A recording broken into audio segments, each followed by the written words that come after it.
Good evening to all of you. My name is Erika Mandrafino. I'm a Director of External Communication for ENI. I'd like to thank the attendants here in this room and those who are connected via streaming on my ENI and on our LinkedIn profile of ENI. I'm very happy to be here today for the second event, the second episode of an initiative that, together with Mawa and the team, we started last year to deal with language and to see how a language in our private lives and within ENI can help us create environments that are more inclusive. With us, we have two guests. They're going to host the meeting in these 40 minutes. Rosy Russo, that you met last year, the chairperson of Hostile Words and the creator of the manifesto of non-hostile communication that ENI signed last year. To stress the importance of language and words, Bruno Mastroianni is with us for the first time. He's a philosopher, a journalist, an expert of crisis communication and happy dispute. And I'm here because I would like to learn the art of happy disputes as a communicator and as a person. This is a theme that is extremely relevant for me and for all of us in our company. ENI. Since ENI has to meet one of the most serious challenges, energy transition, is often involved in polarizing conversations. Not only in the real world, but also on the internet. So it is important for all of us to get the tools in order to participate in a constructive manner to these dialogues. As a company, we chose to become an active part in building an environment focusing on the culture of energy. So each of us, in our personal lives, in our professional lives, we should all be equipped with the tools to participate in this dialogue. And as Bruno will teach us, disputes are not necessarily negative. Managing to keep our points of view and our uniqueness is fundamental. Now I would like to leave the floor to Marwa, who is taking care of these aspects.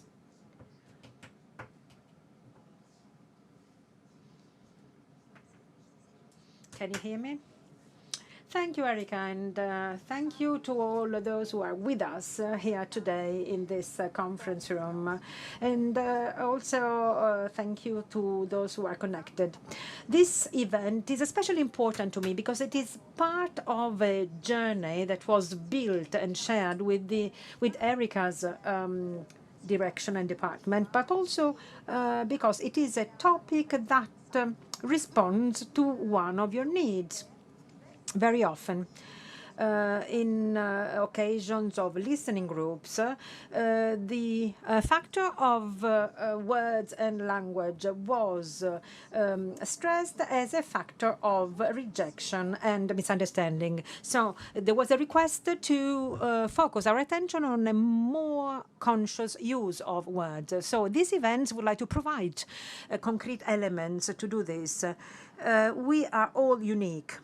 And we all need to develop and leverage our uniqueness. This can bring a richness and value to the company and to the community in general. Our uniqueness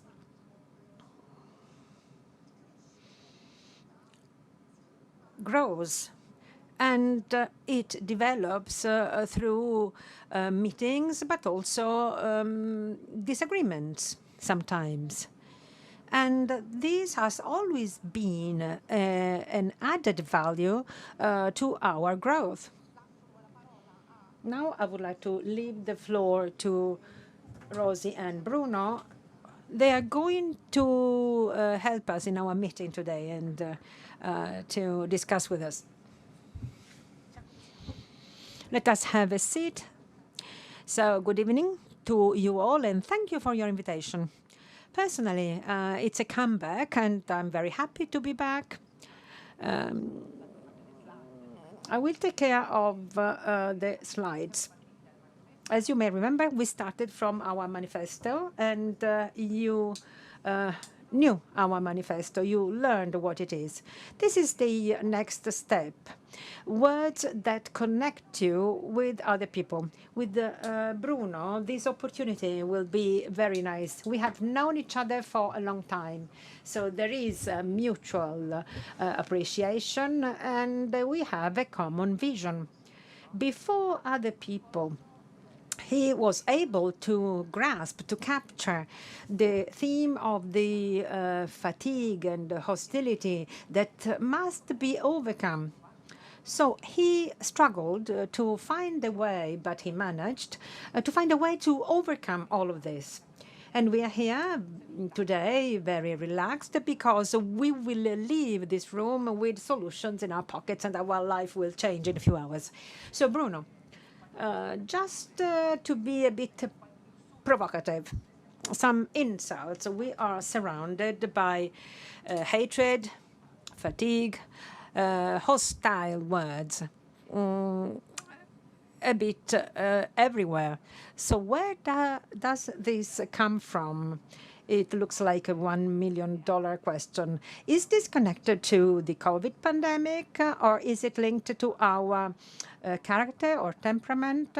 Does this mean we are not mature enough to have a dialogue with others? This is my first provocation. First of all, I'm very happy to be here, and I would like to thank also those who are connected remotely. So why do we feel we are surrounded by arguments and aggressive words? The COVID pandemic certainly played a role. We can say something that is obvious. We were confined in a way. We were isolated, but we were forced to share our fragilities. We were remote, distant from others, but there was this shared fragility, and it was quite frustrating. And we did a little vis-à-vis the COVID pandemic in terms of processing the trauma. Out of a sudden, we just changed page. We went to the next page, and we went beyond.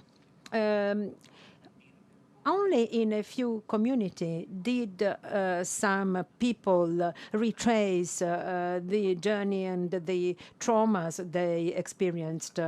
Many people did not do this, and so there is this big frustration and susceptibility that is quite widespread.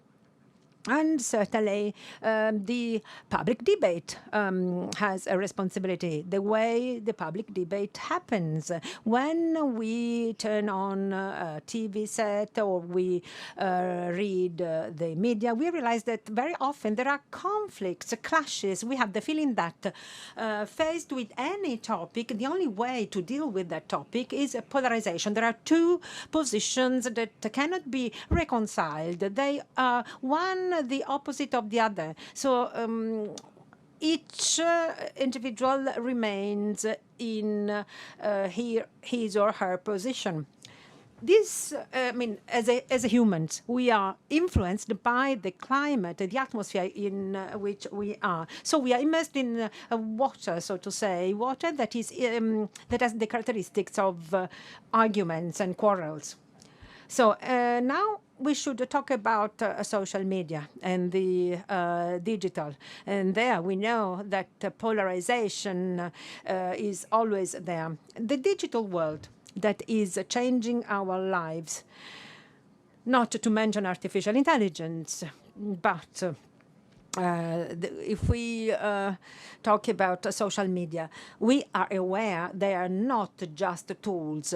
They are a culture in which we have to live. Culture comes from colere, Latin, which means to cultivate, to grow. We can grow relations and knowledge and nurture knowledge and culture. But how has this changed our relations and our way of discussing with others and having arguments with others? It is not just the digital, it's just the social, but it is the digital. When we are online, we are tougher when we exchange words and content. Sorry for interrupting. I'd like to stress that the digital is changing our habits. If we look at the habits of a boomer, someone who has spent his or her life outside the internet, and over the last few years, they have been on the internet. They have been offline a lot, whereas there are new generations that are constantly faced with the streaming and videos. Is this a clash between generations? Technology keeps changing our habits and changes our brains as well. We are used to electricity and we take it for granted. We are so different from human beings living in a society where electricity was not widespread. We may appear very strange to someone of millions of years ago. We are not able to find water on our own. If we are in a forest, we have to survive. We wouldn't know what to do. Some tens of thousands of years ago, it was absolutely required for a human being to survive. We are in these environments where we know that we can rely on electrical power. The digital is having the same effect on our way of being. I was talking about this effect of disinhibition. The digital keeps us very close through words and content that we share, but it keeps us distant in terms of our bodies. So there is not a joint presence, but the dimension of a body is something that we cannot eliminate. So what happens is that when we exchange words in the digital, we are a bit tougher. We are not aware of the face of the other. With our imagination, we imagine the reactions of others. So there is more misunderstanding. The effect can also be positive. It is easier to express our opinions. We might take more time to ponder an answer, but we don't do that on WhatsApp. It could be one of the platforms where we can take all the time we want to read what the other wrote. We can decide what we have written and then press send. When we are live, very often we talk very quickly. In the digital, we have to press send. Very often it happens that we write very quickly and we press send automatically without reading again. So this effect of disinhibition can be lived in a constructive or destructive way. We are seeing the destructive effects that stand out and are more scary. So there is this tendency to think that the digital has harmed our relations. This is not the case. We must find new forms, new ways to live in the digital in a more profitable way. We now don't have the channels of gestures, of intonation. We have just words. So we must go back to taking care of words and care of writing, even though it is a quick writing, instant writing, so it takes very little time, but we can do a lot in that little time. Absolutely. We are witnessing the dissing. We heard about the discussions and disputes with the FedEx. It's a whole world and a very particular language. But this verbal violence and the way people have of talking in a very violent manner, does it bring any results? I'd like to take a step backward. You mentioned the issue of maturity. When you asked the question about maturity, what came to my mind was the image of a fruit. People are like fruit. If a fruit is ripe, what are the characteristics? It is soft, it is sweet, it is attractive, appealing, it is juicy. But if a fruit is not ripe, it is hard, it is bitter. So our maturity is shown in the way we use our words. If our words are hard or harsh, we are showing our lack of maturity. We have rigidities that we cannot overcome. When people are very mature and they have thought through a theme, usually they are much softer and sweeter. There is a quotation: clever people are full of doubts, whereas stupid people are full of certainties. The more we have certainties, the more we are self-confident, the more we become tough in our expressions. So what is the issue with words? Very often there are arguments if a difference emerges that appears to be irreconcilable. Clashes or conflicts, they seem all the same. Healthy discussions are unique. Something happens and we can understand each other even better than before. Whereas if there are arguments, they are always the same. Three main characteristics. First of all, loss of focus on the subjects. The first symptom that an argument is about to start is that people start becoming personal, scornful assessments, categorizations, the formulas that we know, personal attacks.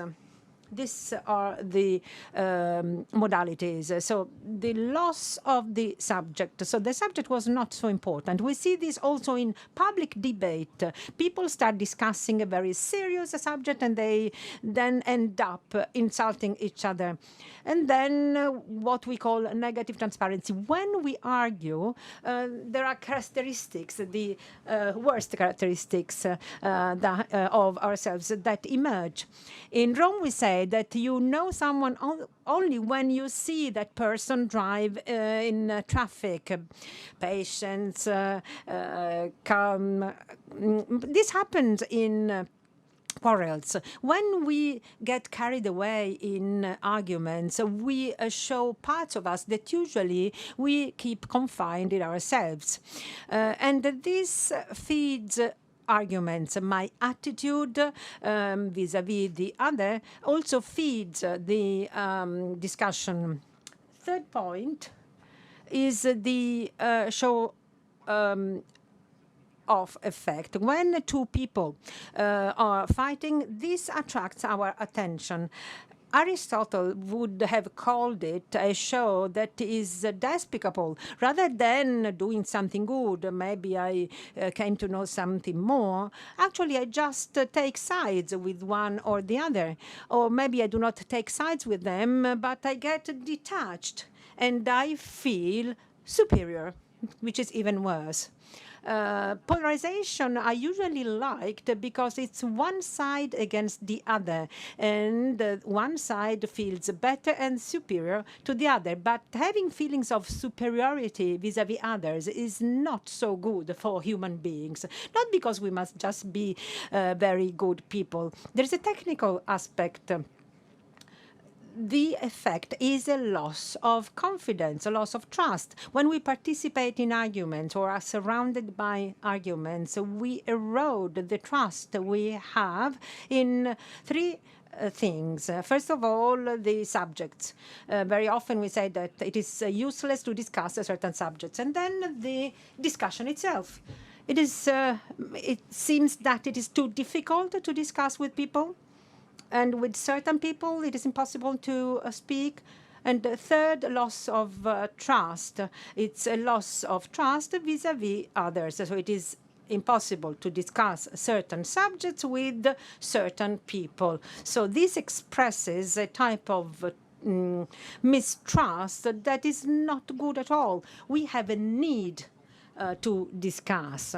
The exchange of different ideas. Disagreement is one of the most precious assets that humankind has had. It is through disagreement that the best things emerged. This generated the new ideas and new perspectives. And so when everyone agrees, positions remain still and no one is able to take step forward. So this thing has become a culture, and it is expressly used to exhibit something. But very often, if we think of arguments, sometimes we stand still in a position and we do not listen to the other. I fully share what you say, but I can tell you that as a mother, when I witness this kind of situations, my doubts are, what are our children learning from this? And the other aspect is time. In these dynamics, time is fundamental. Time is also linked to care. Another word that it is in the DNA of hostile words. Care does not go through what we are experiencing. And there is another provocative comment. If we think of Fonsi, the Fons, I mean, he was not able to say that word. He was not able to say sorry. Maybe the youngest people do not remember this, but we can remember it very well. So apologizing is not very popular. So in this dynamic, how can we say sorry? How can we apologize? Because we miss the words and we miss the motivation. It's not easy to apologize. Apologizing requires that you admit, you concede that you made a mistake. And you have to recognize a mistake. Why is it so hard? Because we have to see ourselves for the way as we are. Why are we afraid of our mistakes? It is the moment when we see ourselves for what we are. So our limits emerge. So when we watch our limits, we see our shape. They are sort of a mirror. When things are going well, we keep with our storytelling, which is quite reassuring, storytelling about ourselves. But when we stumble into something, when you take a camera and you have to take a picture of something, you open the camera and you see yourself. You were not ready for that picture. You see your face. So, and the feeling is it the way I am? Is it really me? So when we make a mistake, we realize what are our limits. And to apologize is difficult because I have realized that I made a mistake and I take responsibility for it. I communicate, I convey that responsibility to the outside world. This requires a change. Apologizing is difficult because it is the start of a change in my behavior. And I have to rethink the words I uttered, to rethink my thoughts. And humans are scared by changes. We have a sort of linearity. We enjoy a linear flow. Everything has to go smoothly. And the mistake is that disruption that forces us to change direction. A question. You are saying that we must be aware of our mistakes. But if you are not aware of that mistake and no one around you helps you to become aware. So we go back to the issue of maturity, the hard fruit that is bitten is not sweet and nothing can get inside that fruit. So these are two huge themes. One is education. Do we deliver education about mistakes? I think very little education. We deliver education on competencies and results, ability to face difficulties, but also fragility and limits. I mean, education to managing mistakes or to communicate crises or mistakes. It's crisis communication. And this happens in companies as well and in human organization. The focus is on the communication of good results and of things that work. We do not think of how we should communicate if things do not work fine, if there is a mistake. There is another issue with the digital. There are two words we used this afternoon. One is attention, and the other is time. The digital can risk in influencing our behavior to restrict, to limit these two abilities, to devote our attention to something. So the battle of algorithms is how to draw attention. The efforts are focused on users that must be keep watching TikTok or other videos. You must be kept there. So this is the meaning of engagement. Having many likes means that the content becomes more popular and it is seen, it is watched by more people. This is fragmented attention. But in human interactions, we need attention that is not fragmented. We need to give attention to people. The second factor is time. Time in the digital. Sometimes it has to become very, very efficient. We want to obtain everything and instantly. We do not want to wait for a page to upload. The dinosaurs of the internet know that you had to enter the address and you had to wait for pages to be displayed. You had to wait for the different pieces to be uploaded and displayed. So this instant time is a sort of deformation in the communication with people. In communication with people, you have to spend time, and there is an important philosopher who is a high school student. She was talking about the importance of mishaps.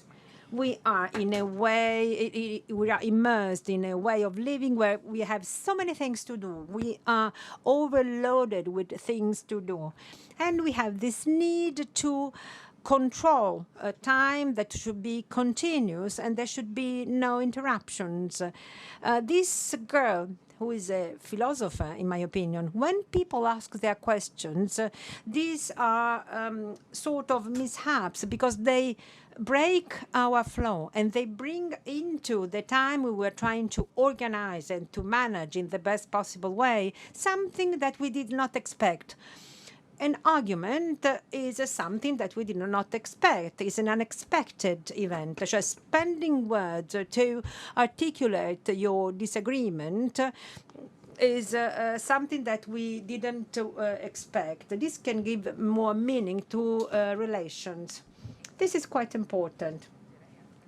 And I would also add that, especially the digital world, but also in the situations where we are not comfortable, we're not at ease, they lead us to think about attention, and we have to ask ourselves, where do we feel really well? On social media, in a dispute. Very often we choose not to be there because it is more challenging. And now the topic of emotions, which is quite important.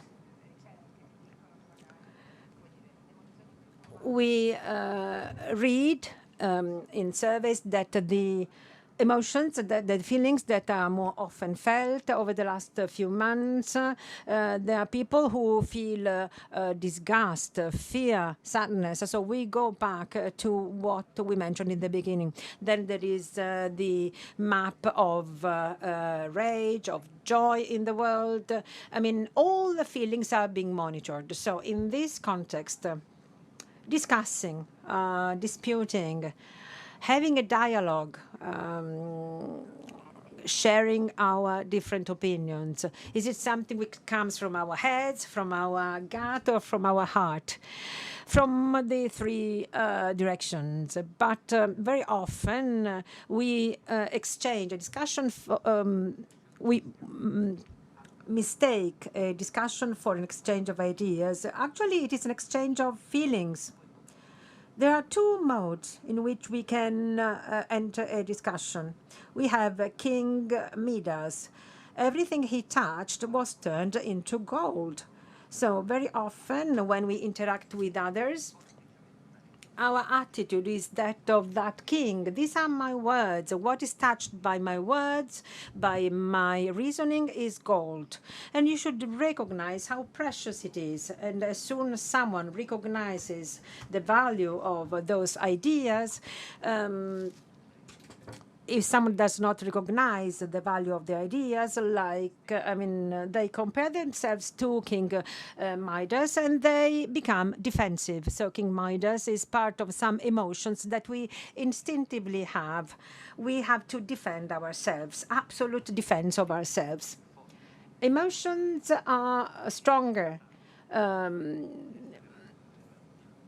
They are something that we feel without reasoning beforehand. But it is important to recognize emotions. We must realize that we are becoming like King Midas. If you realize that King Midas is coming, you are becoming like him, you can decide whether you want to go in that direction or not. You may realize that you are feeling that emotion and maybe it does not correspond to the action you want to take. Can you give me an example? An emotion that you discovered? You know, when my King Midas arrives, there are people who are sensitive to personal attacks. Some people are sensitive to generalization or scornful judgments. I can't believe you are saying something like this. What I'm sensitive to is when people say that I said something I didn't. If I take words of someone and I put those words on the mouth of someone else. During a training session, someone told me, you are saying that social media managers, and I've been doing a social media managers for a long time, and he changed what I had said. And I felt that my King Midas emerged in myself to defend myself. And I gave an answer that was not appropriate, not adequate. And while I was taking a shower that night, I realized that that was a wrong answer. There is another character inside,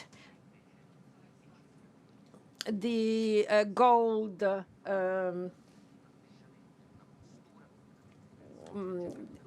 searcher, the one that looks for gold in a river. So we might have the attitude of the gold digger. I've never found a gold digger who comes from home with the gold. I cannot get involved in a discussion having already my reasons available. I must find gold in the interaction with the other. And the second point is that the gold digger knows that he will find mud. The words that are said and that are exaggerated or generalizations or things we have not said. The gold digger knows that that material has to get dissolved to see whether the gold that remains, the gold nuggets that remain, will be useful. a few grams of gold certainly have a worth that is greater than a few words of mud. So it is important to get hold of those words that can remedy a discussion or an argument. This is the emotional part that we must be able to manage. So we must, first of all, know our emotions, and we can learn how to manage them. So this is the education to emotional intelligence that is not so widespread in Italy and across the world. We would need more emotional intelligence to manage our relations. And we do not do this when we are online and on social media. We can reach out to so many people at the same time. So we can conclude our presentation, and we can leave some room for discussion. Let's go back to the issue of awareness.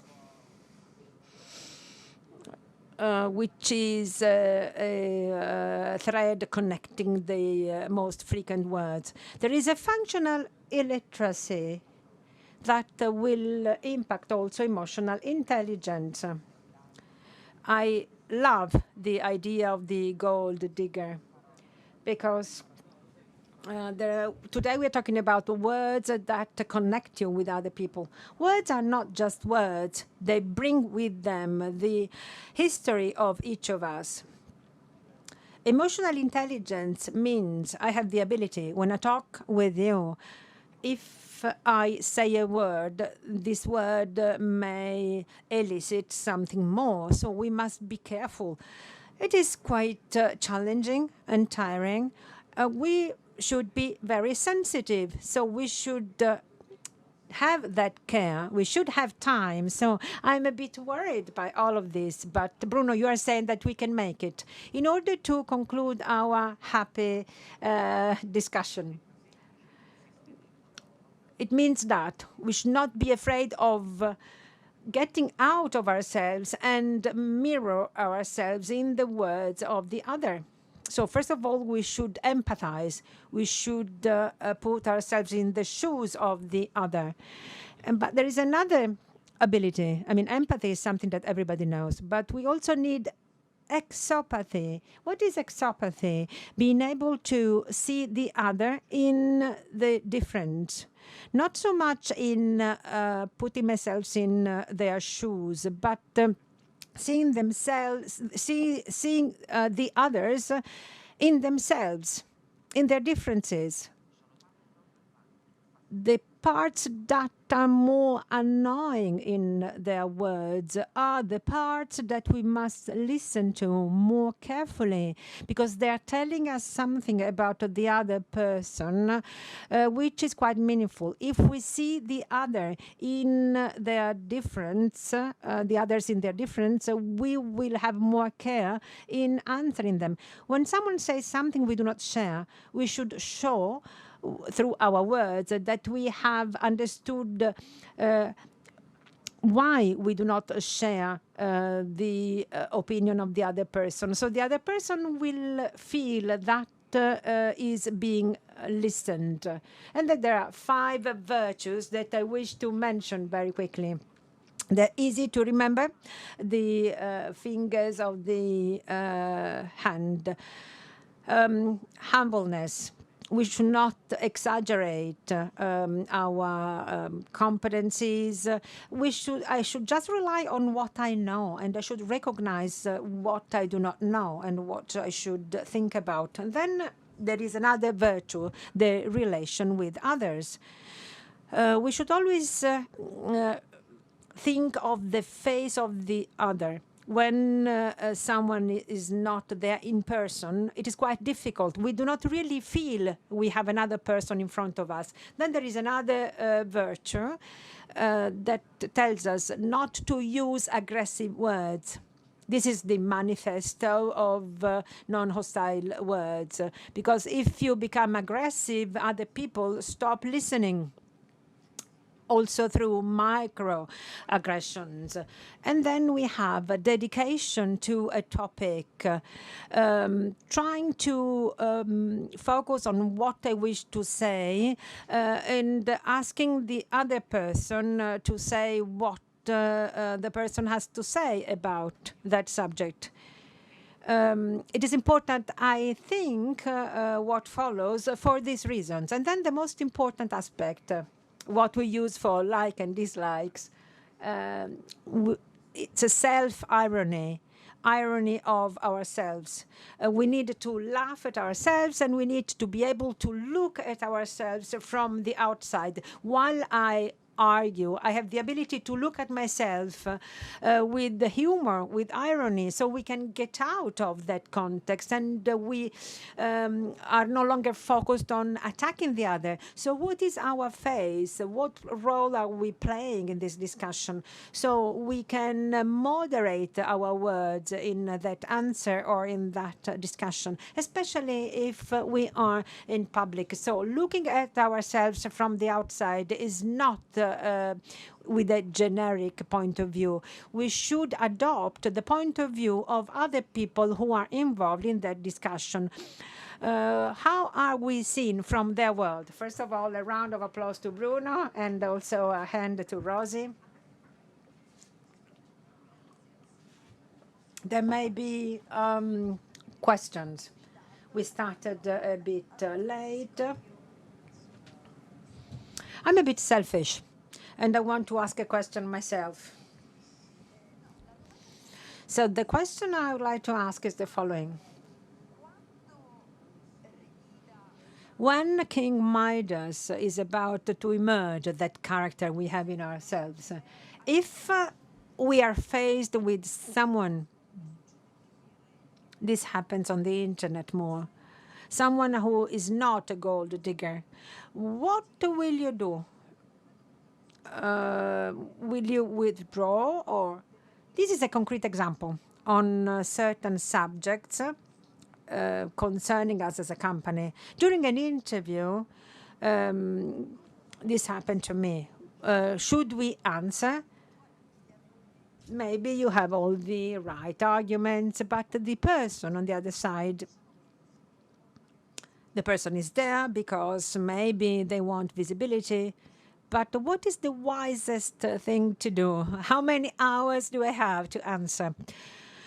In order to have a real discussion, we need one of these two ingredients, an objective subject to discuss, even though it was raised just for provocation, but the subject is there.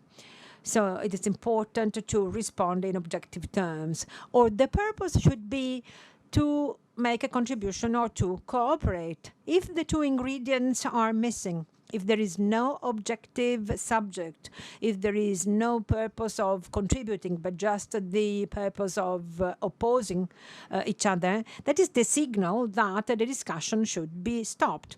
If you submit a project to someone else who has to assess it, the other one says, you don't convince me at all. So it's an opinion, but it's very generic. So the other might answer, but why? Why you're not convinced? So if the other actually shares the reasons why he's not convinced, because you keep doing things in a very haphazard way. So it means it's generic once again. So you are going nowhere. We must realize when the time comes to stop arguing. It is a virtue as important as the other 5 virtues we have seen.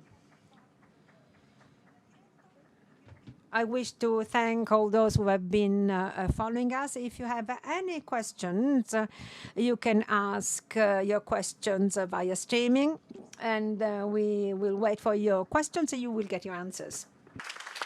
Thank you so much.